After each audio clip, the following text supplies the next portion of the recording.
Bonjour à tous. Maxime Lefebvre, bonjour. Jean-Marie Leila. Merci d'être avec nous. Vous avez été ordonné diacre en vue du sacerdoce en octobre 2022 et vous serez ordonné prêtre pour le diocèse de Paris le 24 juin prochain en l'église Saint-Sulpice.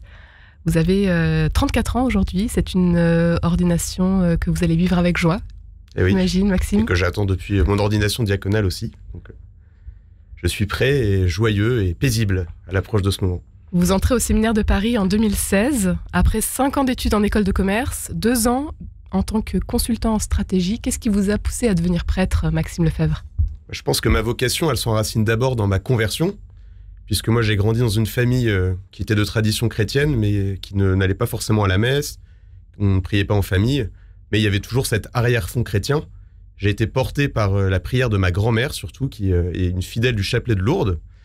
Et puis cette prière, je pense que silencieusement, elle a fait son office, puisque si à l'adolescence, j'avais rejeté complètement le Seigneur, confronté à la question du mal, de la souffrance et de la maladie, eh bien le Seigneur est venu me cueillir alors que j'allais réviser mes concours d'entrée en école de commerce dans un monastère. C'était dans le Pas-de-Calais. Et les moines nous obligeaient en fait à participer à l'office du midi. Et au début, j'y allais en traînant un peu des pieds, en faisant bien comprendre que j'étais pas content d'être là. Et un jour, j'ai entendu résonner cette parole du Christ, « Mon Dieu, pourquoi m'as-tu abandonné ?» Et cette parole, en fait, elle est venue me rejoindre, parce que pour moi, c'était le cri qui était resté coincé au travers de ma gorge pendant mon adolescence un peu mouvementée.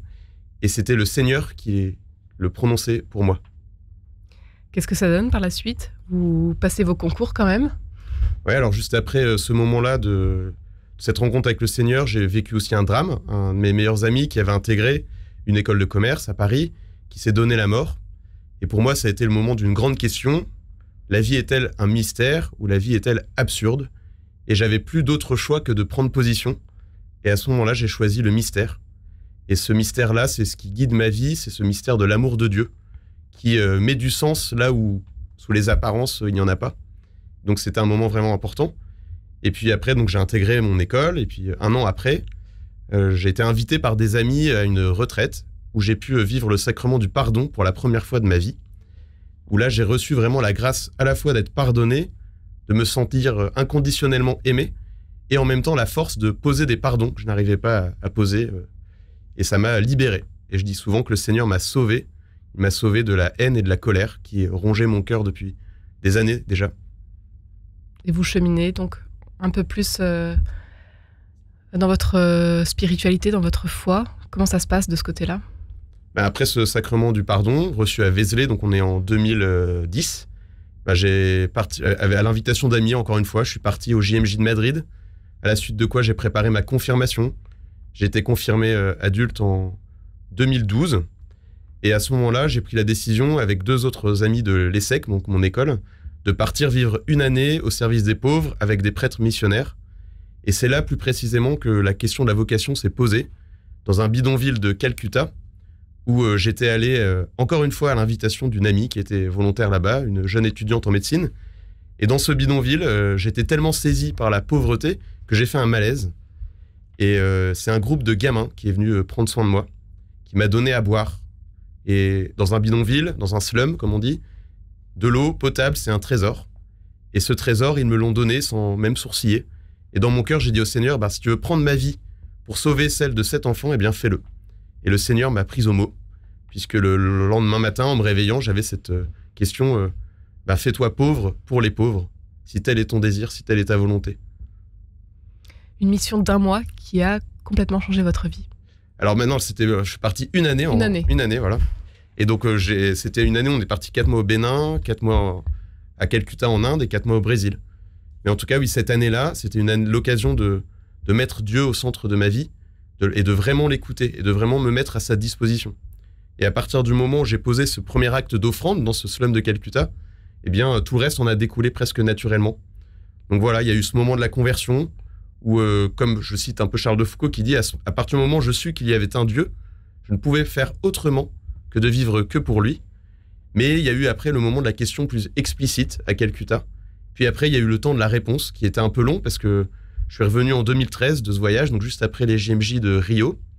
Et il m'a fallu encore 3 ans avant de répondre parce que, un peu comme dans le tableau du Caravage à Saint-Louis des Français à Rome où Jésus appelle Matthieu et Matthieu s'agrippe sur son tas d'or, ben moi j'étais un peu agrippé à mon diplôme, à mon métier, aux perspectives qui s'offraient à un jeune étudiant qui est diplômé d'une bonne école de commerce.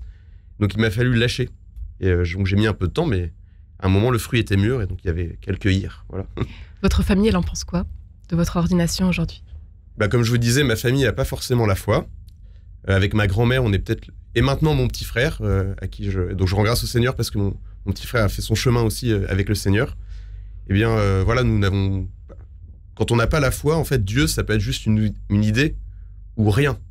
Et du coup, donner sa vie à Dieu, c'est comme donner sa vie à rien. Et donc, c'est difficile au début d'accuser le coup, d'apprendre que son fils renonce peut-être à une carrière, à une situation, pour suivre Dieu. Mais ce qui m'a beaucoup touché, c'est de voir le chemin qu'a parcouru ma famille et de voir qu'à un moment, mes parents ont su me dire « Écoute Maxime, on ne sait pas vraiment pourquoi tu veux devenir prêtre, mais si tu veux être prêtre, nous, on veut t'aider à être un bon prêtre. » Et voilà comment des parents consentent à la liberté de leur enfant. J'ai trouvé ça très beau et ça me guide aussi. Et le fait de les avoir auprès de moi le 1er octobre dernier pour mon ordination diaconale et de savoir qu'ils reviendront le 24 juin, eh bien ça me met en joie. Voilà. Une grande joie, donc, à l'occasion de votre ordination, Maxime Lefebvre. Vous avez donc passé 1 an à présent à la chapelle Notre-Dame du Saint-Sacrement, dans le 16e. Vous qui êtes originaire du Nord, qu'est-ce qui vous a amené à Paris? C'était finalement à la suite de votre école de commerce. Vous avez décidé de rester dans la capitale? Oui, mais c'est un peu de l'ordre de la rencontre amoureuse. On ne choisit pas forcément pourquoi, mais j'ai eu le coup de foudre avec le diocèse de Paris. Et notamment, je me souviens très bien qu'au moment de discerner mon entrée en propédeutique, je suis tombé sur un téléfilm moyen, mais qui s'appelle Le Métis de Dieu, sur le cardinal Lustiger. Et quand j'ai vu cet homme voilà, qui gueulait fort, qui fumait clope sur clope, qui était torturé, blessé, voir cet homme se mettre au service de Dieu avec toutes ses fragilités, toutes ses vulnérabilités, eh bien je me suis dit, pourquoi pas moi, quoi. Si lui peut être cardinal, moi je pourrais peut-être être prêtre ou moins. Voilà. Et donc ça m'a aussi guidé, la figure du cardinal Lustiger. Et puis après, les années vécues à Paris, accompagné par des prêtres de Paris aussi, dans différentes paroisses. Voilà, j'étais pendant 1 année à côté de Notre-Dame de Paris, où j'allais à la messe tous les jours. Puis j'étais à Saint-Jean-Baptiste de la Salle aussi. Donc c'est des paroisses comme ça qui m'ont poussé. Et puis surtout, il y a eu une rencontre, en fait, en tout cas à l'ESSEC, où j'étais responsable de l'aumônerie.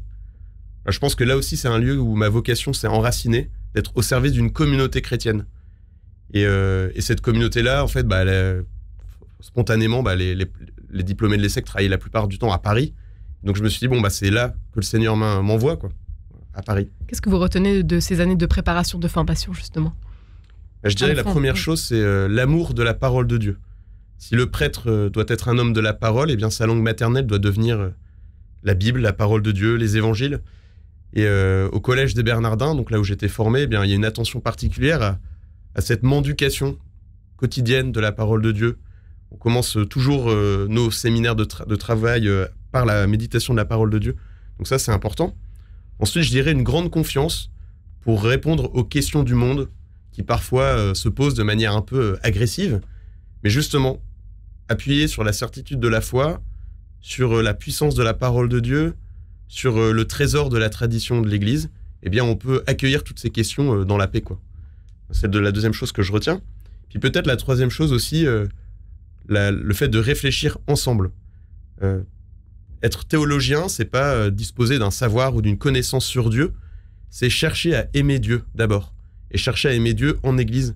Et ça, c'est important parce que au Collège des Bernardins, il y a beaucoup de temps de fraternité, et on est vraiment ensemble à l'écoute du Seigneur. Cette ordination sacerdotale, donc, qui aura lieu le 24 juin prochain, qu'est-ce qu'elle représente pour vous, Maxime Lefebvre? Moi, je dirais que ma vie, je l'ai déjà donnée en tant que diacre. Et pour moi, ça a été le sceau de la foi, ça a été celui du célibat pour le royaume, ça a été celui de l'obéissance à mon évêque, ça a été celui de la fidélité à la liturgie des heures.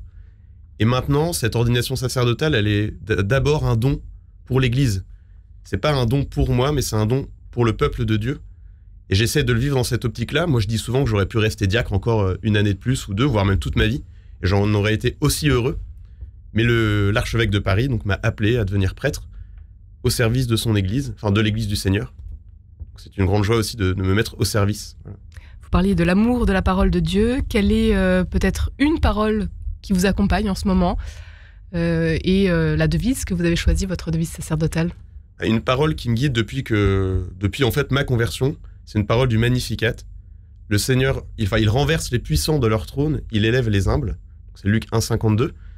Parce que ma vocation, elle est née auprès du peuple des petits et des humbles, justement, auprès de ce que la Bible appelle les Anawim, donc les petits de Dieu. Et je trouve ça important aussi de souligner la dimension subversive de l'Évangile. L'Évangile qui vient, qui est semé comme une graine dans une société, qui vient petit à petit faire craquer les structures oppressives, inégalitaires, et qui vient vivifier en fait toute société. Donc ça, c'est une question qui me touche beaucoup et que je vais essayer d'approfondir pendant les 3 prochaines années d'études à l'Institut catholique de Paris, où je vais aller étudier la théologie chrétienne du politique. Voilà. Et puis donc ça, c'est la première parole. Et puis la deuxième parole, c'est mon verset d'ordination. C'est un cri de Paul dans la première lettre aux Corinthiens, au chapitre 9, au verset 22. « Je me suis fait tout à tous afin d'en gagner à tout prix quelques-uns. » Et ce tout à tous, eh bien pour moi, ça me sert de programme. C'est le mystère de l'abaissement du Fils qui se donne, qui se vide complètement de lui-même pour se donner aux hommes et aux femmes de son temps. Et pour moi, c'est un programme. Alors, on n'est jamais vraiment tout à tous, on n'est jamais totalement donné. C'est toujours un combat à reprendre chaque jour. Mais voilà, j'en fais aussi ma devise pour ne jamais oublier ne jamais oublier le don que je fais aujourd'hui de ma vie, quoi. Un grand merci, Maxime Lefebvre, d'avoir été avec nous aujourd'hui à la veille de votre ordination pour le diocèse de Paris. Merci, Marie-Léla.